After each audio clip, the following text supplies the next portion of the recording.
Gostaria de saudar a todos na graça e na paz da paz de Deus, nosso Pai e do Senhor Jesus Cristo, né? Sempre bom estar junto com vocês para podermos fazer mais um estudo da revista Palavra e Vida da Convenção Batista Fluminense. E nós vamos estudar a lição 7, que tem como texto básico 1 Reis 19, de 1 a 18. O título da lição é A Depressão por conta das frustrações. Experiência de Elias, quando a frustração e o desespero nos tira a vontade de viver. Nesse trimestre, nós estamos estudando essas lições falando sobre essa enfermidade, né? Os especialistas falam que é enfermidade, doença. Esse estudo tem sido trazido pelo pastor Eduardo Luiz de Carvalho Faria, que é um dos autores da revista Palavra e Vida da Convenção Batista Fluminense. Queremos, desde já, fazer uma pequena oração, né, em agradecimento a esse estudo. Pai querido, Deus eterno, soberano Deus, Pai de nosso Senhor e Salvador Senhor Jesus Cristo, pela qual nós viemos, através desse meio, pela oração, agradecer a Ti por mais uma oportunidade de estar falando com aqueles que ouvirão esse vídeo, aqueles que têm acompanhado, ó Deus, para que seja para o nosso crescimento espiritual. Ó Deus, venha atuar através e que pessoas, quando ouvirem, possam aceitar Jesus Cristo como Salvador da sua vida. Em nome de Jesus, nós queremos te agradecer. E, como já dissemos, né, a depressão por conta das frustrações. Quando a frustração entra, né, quando aquilo que nós almejávamos e não conseguimos, e o que nós pensávamos alguma coisa e não acontece, vem as frustrações.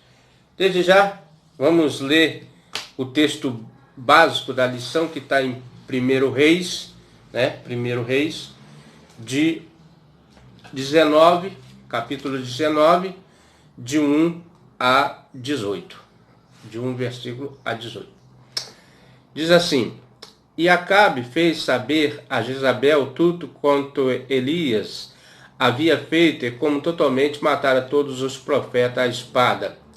Então Jezabel mandou um mensageiro a Elias, dizer-lhe: Assim me faça os Deus outro tanto, se de certo amanhã a estas horas não puser a tua vida como um deles.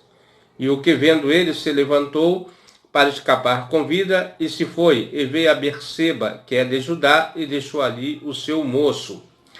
Ele foi ao deserto caminho de um dia, e veio e assentou-se debaixo de um zimbro, e pediu em seu ânimo a morte, e disse: Já basta, ó Senhor, toma agora a minha vida, pois não sou melhor do que meus pais.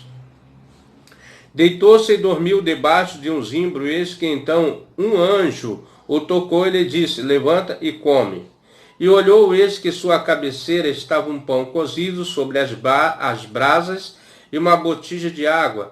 E comeu e bebeu e tornou a deitar-se. E o anjo do Senhor tornou segunda vez e tocou e disse: Levanta e come, porque muito comprido te será o caminho. Levantou-se, pois, e comeu e bebeu, e com a força daquela comida caminhou 40 dias e 40 noites até Horebe, o monte de Deus. Ali entrou em uma caverna e passou ali a noite, e eis que a palavra do Senhor veio a ele disse: Que fazes aqui, Elias? E ele disse: Eu tenho sido muito zeloso pelo Senhor, Deus dos exércitos, porque os filhos de Israel deixaram o teu concerto, derribaram os teus altares, mataram os teus profetas à espada, e eu fiquei só, e busco a minha vida para me atirarem. E ele lhe disse: Sai para fora e põe-te nesse monte perante a face do Senhor. E eis que passava o Senhor, como também um grande e forte vento que fendia os montes e quebrava as penhas diante da face do Senhor. Porém o Senhor não estava no vento. Depois do vento, um terremoto. Também o Senhor não estava no terremoto. Depois do terremoto, um fogo. Porém, também o Senhor não estava no fogo. E depois do fogo, uma voz mansa e delicada. Sucedeu que, ouvindo-se Elias, envolveu o seu rosto na sua capa e saiu para fora, e pôs-se à entrada da caverna. E eis que veio a ele uma voz que dizia: o que fazes aqui, Elias? E ele disse: eu tenho sido extremo zeloso pelo Senhor, Deus dos exércitos, porque os filhos de Israel deixaram o teu concerto, derribaram os teus altares, mataram os teus profetas à espada. E eu fiquei só, e busco a minha vida para me atirarem. E o Senhor lhe disse: vai, volta pelo caminho para o deserto de Damasco, e vem unze Azael, rei sobre a Síria. Também Jeú, filho de Nizi, ungirás reis de Israel, e também Eliseu, filho de Safate, de Abel Meolá, e ungirá profeta em teu lugar. E há de ser que, se escapar da espada de Azael, matá-lo-á Jeú, e o que escapar da espada de Jeú, matá-lo a Eliseu. Também eu fiz ficar em Israel 7.000, todos os joelhos que não se dobraram a Baal, e toda a boca que não beijou. Né? Então, irmãos, aqui tem história, né? História verídica desse profeta, né? Que foi Elias, um homem muito valoroso diante de Deus, né? Um profeta muito consagrado a Deus. E nós vamos ver na história de Elias, admirável, pois nela encontramos um excelente paralelo entre o que chamamos de depressão do nosso tempo e o que alguns homens de Deus viveram na história bíblica. Então o autor está fazendo uma comparação entre aqueles homens bíblicos, né, como Elias, e uma narrativa nesses dias, o que está acontecendo com alguns homens de Deus da atualidade, né? E ele diz assim: veja o que diz a palavra de Deus em 1 Reis 19, é o texto que nós lemos. E ele diz assim, primeiramente, ele está descrevendo a biografia de Elias. Diz assim: Elias era um tisbita que chegou onde nenhum outro da sua terra jamais havia chegado. Tisbé era a cidade, né? Era um vilarejo pequeno, desconhecido. Elias de uma família igualmente inexpressiva no contexto mundial. Mas foi nesse lugar e dessa família que Deus levantou um homem para ser a boca nos dias de Acabe, e o pior rei de Israel. Então, um paralelo aqui, né? Deus tem a sua maneira de agir. E Deus muitas das vezes usa os pequeninos para confundir os fortes. E foi o caso que ele usou esse profeta, né? Elias, lá de Tisbé, nesse pequeno vilarejo, para combater, vamos dizer assim, um tirano, né? Acabe, que foi corrupto diante de Deus. Um rei que não valorizou as leis de Deus. Foi um dos piores reis, diz aqui o autor. Foi justamente o rei Acabe quem contou a sua esposa Jezabel, filha de Etabaal, rei dos Sidônios. Esse Etabaal, além de ser rei de Tiro e Sidom, né, acho que é mais de Tiro, né, ele era sacerdote também de Baal, o falso profeta, né, o falso Deus. Tudo que Elias, o tisbita, havia feito aos profetas de Baal. O pai de Jezabel também sacerdote do falso deus Baal em Tiro e Sidom. O casamento dela com Acabe, rei de Israel, foram uma jogada política que serviu para ratificar uma aliança Tiro e Israel. Aqui nós vemos também que muitos reis faziam aliança, se casavam entre si para juntar as famílias e fazer aliança ali, né, para não ter briga, não ter guerra, né, entre eles. Mais uma força política. Quando veio morar entre os israelitas, Jezabel continuou a adorar o seu Deus, Baal, né? Falso Deus, né? E consigo vários sacerdotes que uma vez em Israel atuava com muito afinco, reduzindo quase todo o povo a se desviar da palavra de Deus. Há um perigo, né, constante quando há um desvio dos costumes de Deus, e nós vemos que a sociedade ela se corrompe por não obedecer à lei de Deus, né? Os 10 mandamentos são uma lei suprema que nós poderíamos usar para toda a nação ser feliz. Mas infelizmente o povo cria suas próprias leis e se desvia do caminho de Deus. Um dos eventos mais conhecidos da Bíblia envolveu exatamente os profetas de Baal, a rainha Jezabel e o rei Acabe e Elias. Esse trio, né? Vamos dizer assim, a rainha, né? Aliás, o quarteto, né? Os profetas de Baal, Jezabel, rei Acabe e Elias, né? Isso está em 1 Reis 18, de 36 a 41. Depois os irmãos podem examinar. E foi exatamente nesse evento que Acabe levou ao conhecimento de Jezabel, né? 1 Reis 19:1, que fala ali, né? Ele fala que levou o que aconteceu lá. E Acabe fez saber Jezabel tudo quanto Elias tinha feito àqueles profetas. Ela se indignou por ter morrido os profetas de Baal, né? Porque foi ela que levou essa heresia lá para aquela pátria. Obviamente isso trouxe grande ira ao seu coração, o que acabou levando a comprometer e matar Elias em breve. E é aqui que a depressão de Elias aparece ter início. Havia sem dúvida alguma expectativa no coração de Elias por reconhecimento da parte dos reis, né? Então, na verdade, irmão, o que Elias queria, né, que através desse ato, quando Deus fizesse essa manifestação, que eles passassem a adorar o verdadeiro Deus, né? E não foi isso que aconteceu. Pelo contrário, queria perseguir. E é isso que acontece muitas das vezes quando nós falamos de Jesus e a ira deles vem contra nós querendo nos destruir, porque o mundo, desde o início, odiou Jesus, né? De alguma maneira, eles esperou que Acabe e Jezabel se curvasse diante do poder de Deus e clamasse junto com o povo, o Senhor é Deus. Mas não foi isso que aconteceu. Uma vez de reconhecimento, houve promessa de assassinato a Jezabel. Prometeu que faria com Elias o mesmo que ele fizera com os profetas do seu Deus. Aqui Elias enfrenta uma tremenda decepção. Então, irmão, é nessa experiência de Elias que nós vemos a frustração podendo levar a um ato de crise, de depressão, né? Porque ele esperava uma coisa e acontecia outra. Quando soube das palavras de Jezabel, faça-me os deuses como lhes aprove, se amanhã essas horas não fizer em tua vida como fizeste cada um deles. Elias se levantou e fugiu para Berseba, onde ficava em Judá, mais ao sul de onde estava.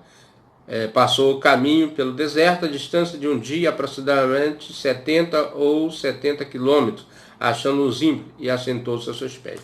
Os irmãos podem ver que Elias, aquele profeta, né, que fez aquele momento, e agora Elias, numa situação difícil, querendo fugir, porque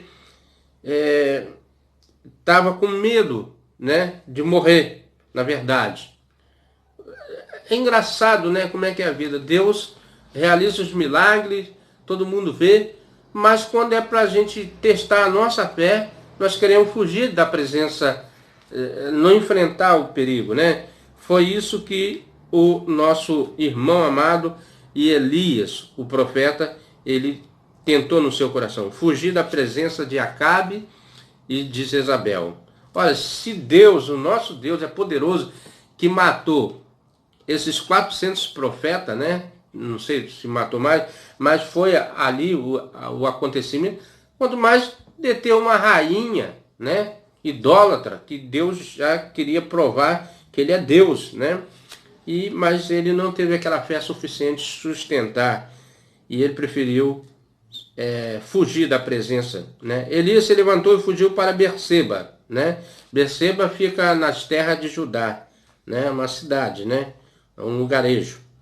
E mais ao sul de onde estava, e passou o caminho no deserto, distância de um dia, aproximadamente 60 ou 70 quilômetros, chegando a um zimbro, e assentou seus pés. Esse zimbro fala aqui na lição, zimbro é uma árvore que atinge 1 a 3 metros de altura, com folhas curtas, espinhosas, que raramente caem. Então, foi propício ele ficar ali debaixo daquele zimbro, né? Elias descansou debaixo da sua sombra, enquanto pensava em Jezabel, em tudo o que havia acontecido. E é aqui que Elias desenvolve os principais sintomas da sua depressão. Suas primeiras palavras para Deus foram: basta, toma agora, ó Senhor, a minha alma, pois não sou melhor do que meus pais. Ou seja, mate-me agora mesmo, pois sou tão pecador quanto os que viveram antes de mim nesta nação. E ao dizer isso, dormiu provavelmente muito cansado de sua longa viagem, né? Irmãos, quando nós vemos essa situação, e é claro que muitas das vezes nós sentimos assim, mas sempre nós devemos pensar que Deus tem um plano para nós. Agora nós vamos ver no primeiro ponto o cuidado qualificado de Deus. Você tem sentido que Deus tem cuidado de você? Vamos ver nesse primeiro tópico. A primeira reação de Deus para com Elias não foi confrontar o seu pecado. Deus é sábio e agir de um modo que a sua marca amorosamente. Diante de qualquer situação, Deus nunca deixa de agir amorosamente. Todos precisam aprender com ele e agir assim também. Deus enviou um anjo para cuidar de Elias. É importante isso aqui no momento da depressão, porque nós pensamos que estamos sozinhos, né? Estamos abandonados por Deus. E talvez esse foi um dos motivos porque Judas Iscariote tenha tirado sua vida, né? O ato mais raro de suicídio que nós vemos, que eu acho que ele pensou que dali em diante Deus abandonaria ele. Deus não tinha esse plano para ele. Mas infelizmente ele buscou, como diz a própria palavra, buscou o seu lugar. Esse anjo tocou e chamou para se levantar e comer. Olha só o cuidado de Deus, né? Alimentar. Você sabia que nós somos alimentados por Deus através de duas coisas, né? Aqui em Elias foi fisicamente, mas nós somos alimentados através da palavra, da oração, do cuidado de Deus no nosso coração. De fato, não houve confrontação de pecado diante da depressão de Elias. Outra coisa que nós aprendemos, Deus não joga em rosto nossos erros. Não. Ele não. Mas uma demonstração tenra, amorosa, preocupação pelo estado físico daquele homem que havia caminhado muito sem comer nada. Deus cuidou de Elias, permitindo o descanso, enviando-lhe uma boa alimentação, né? Após Elias comer e beber, que Deus lhe dera, voltou a dormir.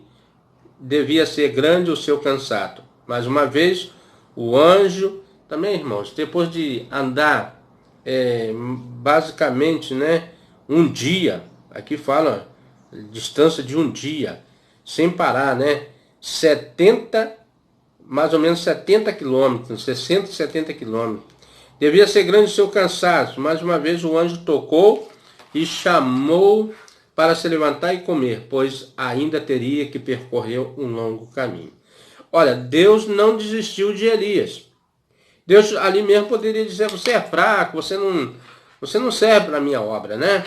Mas não, Deus ainda teria um plano para ele, uma tarefa para ele, para esse profeta, né? Então ele disse assim: Elias obedeceu à voz de Deus, ele levantou-se, comeu, bebeu.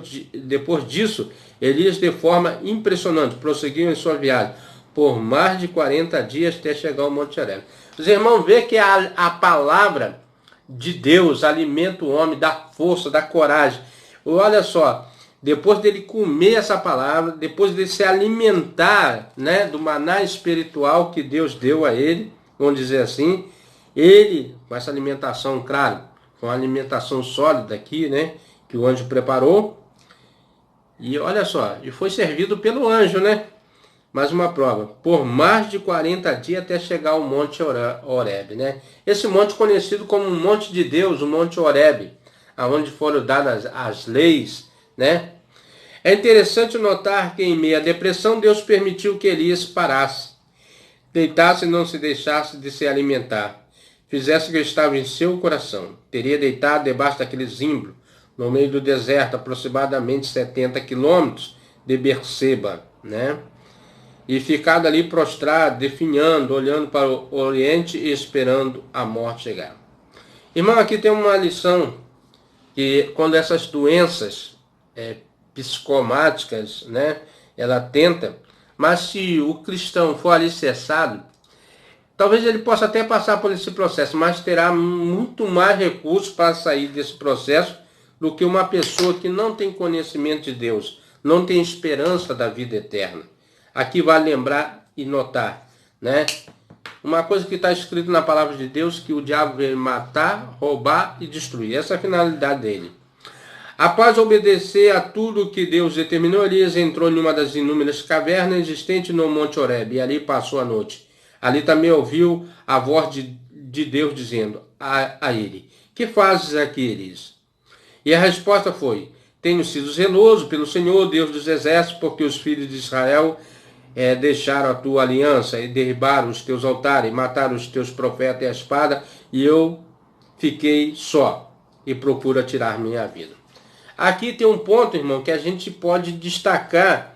Eu creio que muitas pessoas, eles, quando passam por essa enfermidade, é que eles acham que estão só, que não tem mais ninguém por eles, que Deus abandonou, que até o Deus da nossa vida abandonou. Mas não é verdade isso, porque essa é uma das maneiras de Satanás trabalhar no coração para que tire a vida. Em resposta à voz de Deus, Elias apresentou o seu lamento. Não foi uma murmuração, mas um lamento legítimo, uma oração agradável a Deus. Seu lamento é pela morte dos profetas e por sua também. Além disso, o primeiro motivo de tristeza, Elias foi o fato de os filhos de Israel terem deixado a aliança.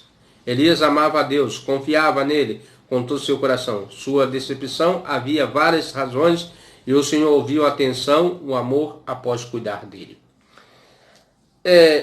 Muitas das vezes pensamos que estão só, né? É interessante que Elias repete a mesma situação, que ele estava só. E Deus falou lá para ele que ele não estava só, deixou 70, acho que 70, né? 70 que não dobraram o joelho de Baal, ao joelho de Baal, né? Então nós vemos, também eu fiz ficar em 7 mil, não é 70 não, perdão, 7 mil que não dobraram perante esse Deus, né? Falso Deus de Baal. E nós vemos aqui que muitas das vezes sentimos que estão levando a obra sozinho. Eu estou falando obra, ministério, porque nós temos, hoje tem se trabalhado que muitos pastores têm procurado suicídio, né? E por essa enfermidade. Mas, irmão, tem um exército de pessoas que estão orando. Não estamos sozinhos. Devemos cada um tomar a nossa cruz e seguir. É a nossa missão. Não devemos olhar para a direita, para a esquerda, ainda que essas enfermidades existam. Mas nós sabemos que a enfermidade, irmão, não procede de Deus, não. A enfermidade procede do maligno, né? Leia em 1 Reis 19, 11, 18. Segundo ponto, a resposta qualificada de Deus. Deus dá uma resposta exemplar para todos nós, né? No segundo ponto. Ele manda ler em 1 Reis 19, de 11 a 18. Deus queria encontrar com Elias, ele ia ensinar uma lição. Eis que passava o Senhor, né? O Senhor está presente. É assim que o texto começa. Deus não se esconde quando o filho passa por angústia. Deus se revela. Não foi por meio de fortes vento que batia contra o monte Horebe. Não foi por meio de um poderoso terremoto e muito menos por meio de uma chama de fogo. Após o barulho e a força da natureza, que bem poderia ser a sua poderosa voz, Deus vem e se revela ao seu modo, através do murmúrio de uma brisa suave. Foi assim que o se revelou, na calma, quase no sussurro, por meio de sons tranquilos e calmos, né? Aqui, irmão, olha só que coisa maravilhosa, né? Deus Todo-Poderoso, Criador de todas as coisas, agora ele se revela calmo, tranquilo, apaziguando a angústia, né?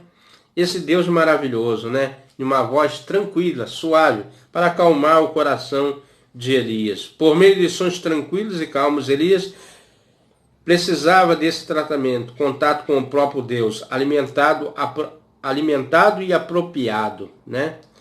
Bom tempo de descanso. a direção que vem dos sons tranquilos por meio dos quais Deus fala. Irmão, eu não estou dizendo aqui que não devemos buscar terapeuta, não. Mas o irmão já parou para pensar que o que nos faz confortável é Deus? Devemos buscar a Deus, meditar na palavra, tirar um tempo com Deus, descansar no Senhor, né? O que a Bíblia sempre ensinou.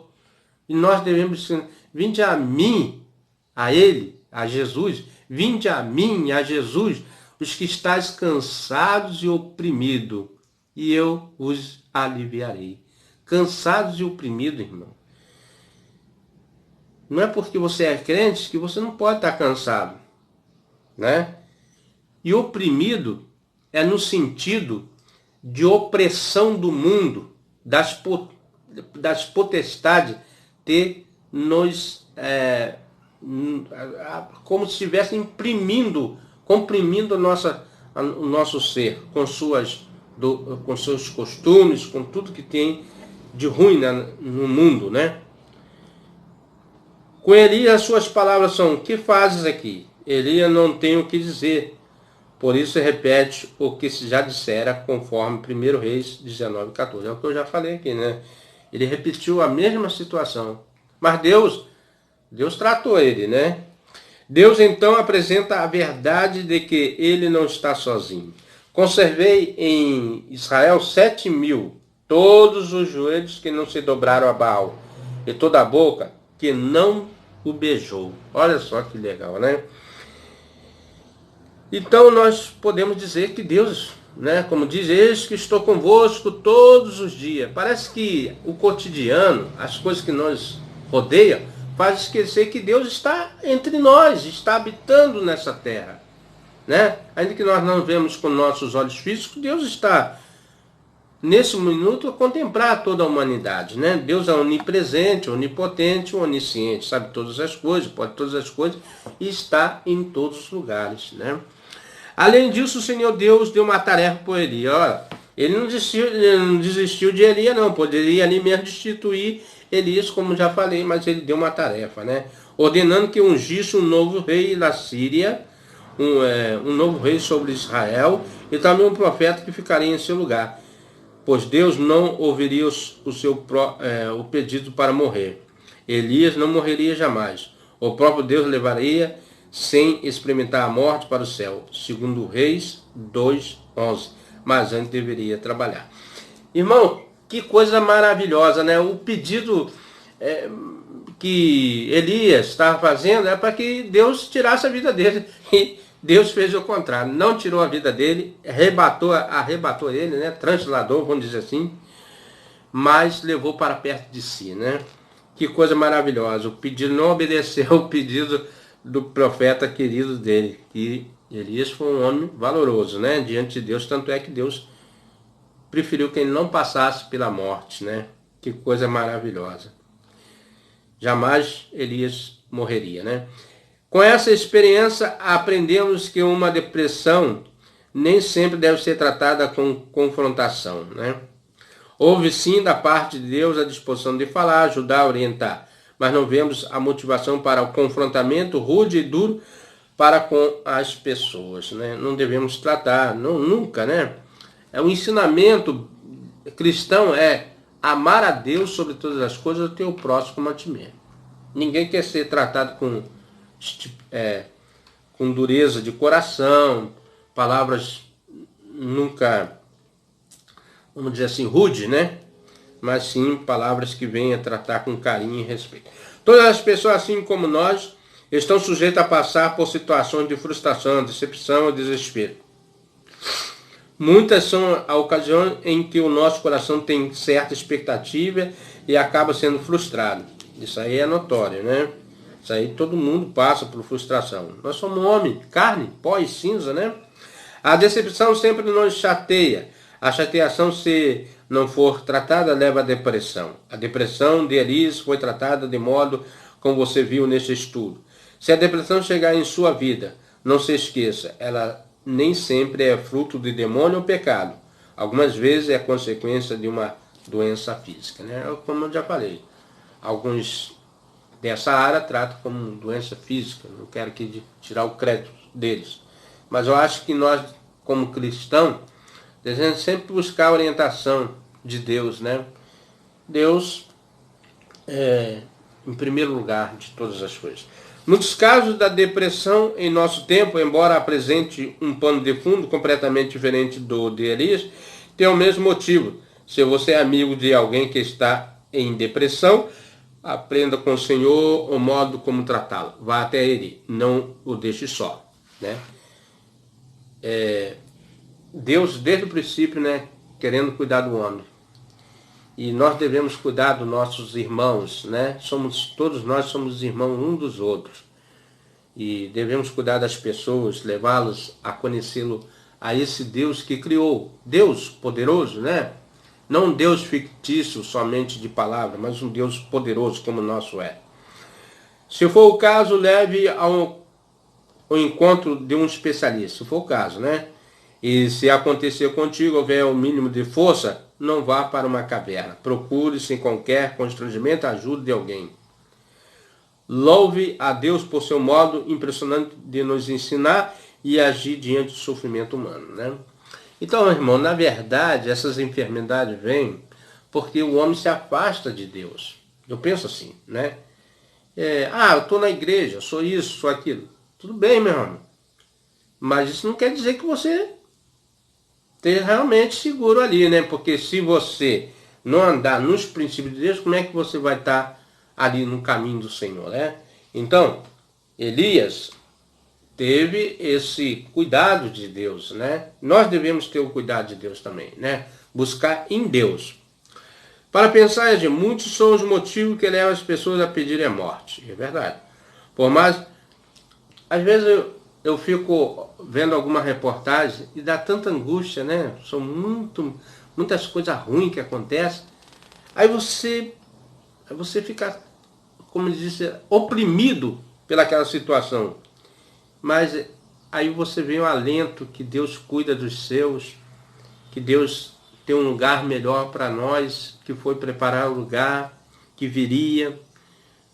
Aí você acaba sendo confortado por Deus. Por mais que pareça algo banal, e para quem está sentindo é um motivo muito sério e deve ser considerado com muito carinho a paciência. Nem todos possuem estrutura emocional para as reveses da vida. Isso aqui é verdade, né? Tem uns que são mais fortes, outros mais fracos, né? Mas nós devemos buscar a força em Deus. A palavra que Deus disse para o apóstolo Paulo diz: quando você pensa que é forte, aí você é fraco, né? Então, a minha graça, a graça de Deus, a bondade de Deus, a misericórdia de Deus nos basta, né? Você já viveu uma experiência assim? Aproveite essa oportunidade e compartilhe com o grupo que o autor está dando e que devemos aqui buscar em Deus, né? Meu amigo, meu irmão, já estamos aqui no final, vou terminar aqui. Aproveite para ouvir a história, outro com carinho e muita atenção. Faça isso em sua classe, também em casa, no trabalho, com qualquer pessoa e esteja enfrentando um problema na vida. Então, meu amigo, meu irmão, se você tem gostado desse estudo, venha conosco, participe conosco no próximo estudo, se assim o nosso bom Deus permitir. Amém.